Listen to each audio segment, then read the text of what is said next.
தக்ஷிண சித்ராக்குள்ளே வந்திருக்கோம். ஒரு அமைதியான சூழ்நிலை தெரியுது பாருங்கள். ஃபஸ்ட்டு வீடு வந்து தமிழ்நாடு வீடு.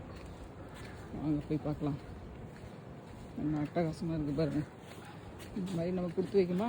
இப்போது அட்டைப்பெட்டி மாதிரி பெட்டி பெட்டியாக அடுக்கி வச்சுருக்கிற ஒரு வீட்டில் தான் போய் இருக்கணும். பாருங்கள், ஒரு என்ட்ரியில் ஒரு கோவில் சின்னதாக. அதுக்கப்புறம் வந்து இந்த குளத்துக்கு ஏதோ ஒரு ஐடியா பண்ணியிருப்பாங்க. இவ்வளோ நேரம் போனீங்கன்னா தமிழ்நாடு வீடு. தண்ணி இல்லை, தமிழ்நாடு செக்ஷன். ஓகே, அங்கே அம்சமாக என்ன இருக்குது பாருங்கள், முற்றம்.